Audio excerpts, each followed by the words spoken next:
Okay, so today we're going to be talking about mobile computing, why our sophomores, juniors, and seniors need it from our school. Why? What's wrong with what we have now? Well, right now, we only have a cart for each hallway, so that's 7 to 8 rooms that have to rotate times for the COW, which isn't great for students or teachers who are working really hard on a project, but oh no, our hour's up, we have to wheel the computer cart over to Miss Smith's class now. Furthermore, many students do not have access to computers or printers at home.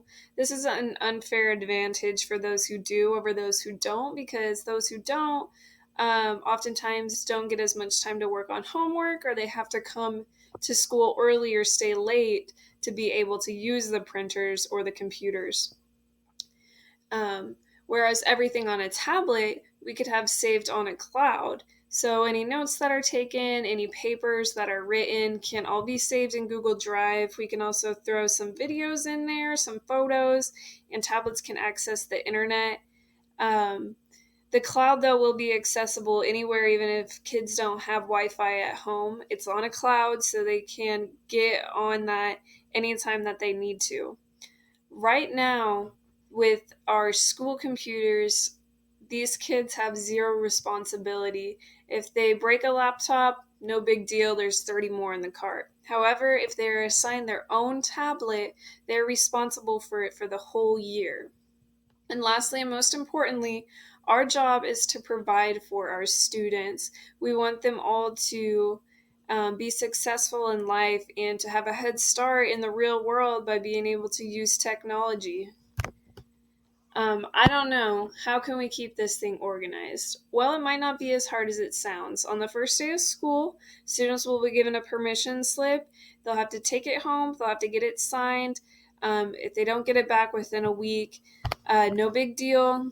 The kid will still get their own tablet. Those who don't have a signed permission slip, though, will just have to turn their tablets in to their last period teacher every day before dismissal.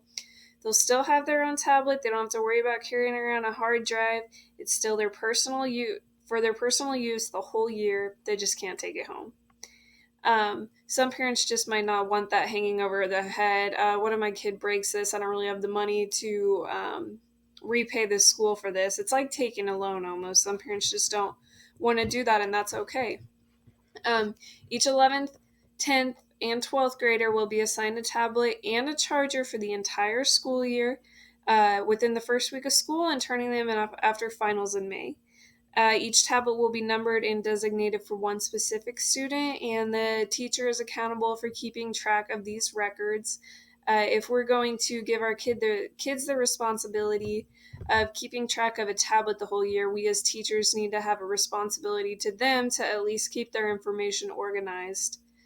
Um, we will also have to have every teacher take a course on how to care for and how to use the laptops, and then teachers will then be able to relay this information to their own classrooms. We won't have to spend any money on this. We can just get somebody, one of the teachers or the staff members, to get up in front of everybody, all the staff, and say, this is how you should use it. These are the things that it's capable of doing. We won't have to spend any money on a teacher for that. We don't need to have anybody come in.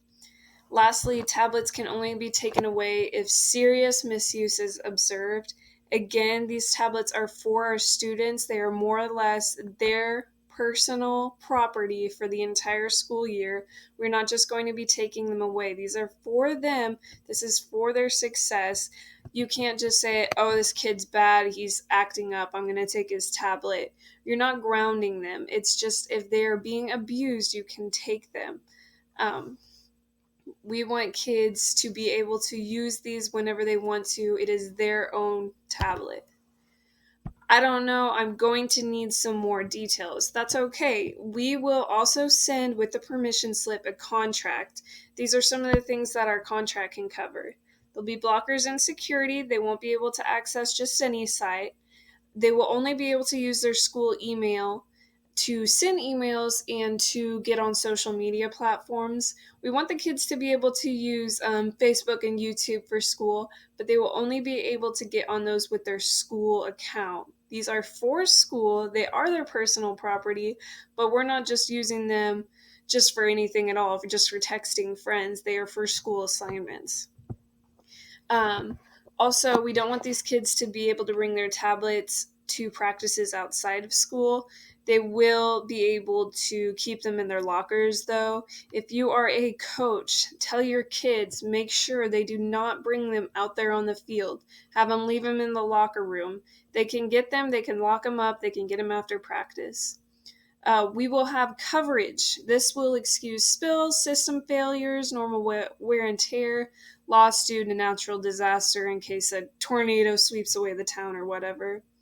Um, this will not cover damage caused by loss, theft, or misuse.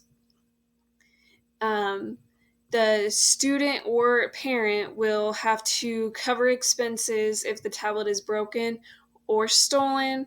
Um, and this is pretty obvious. The student will also not be responsible for a payment or scheduling of IT repairs.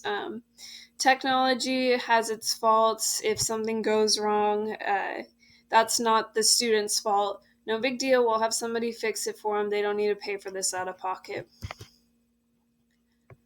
I am intrigued, but how much is this going to all cost? It is not actually as steep as it might sound. Apple iPads for education run at $299 per tablet. We've got 200 students and we've got 15 classrooms.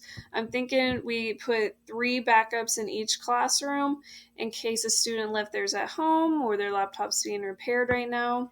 So we got the 15 classrooms times 3 times that $299. That puts us at $13,500. And I have a typo right here. It should be 200 times 299, not times 22. Ignore that.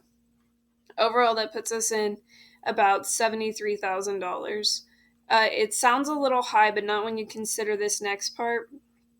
Apple says that these things ought to last 3 years at a minimum, upwards maybe 5 to 7 years. So we will buy these. It will be a big expense. However, they should last. Okay, so all this sounds great to you. It sounds really good, but what is the overall gain? Do kids really need their own tablet? I think that they do. It'll teach kids responsibility. They'll have to keep track of it for the whole year.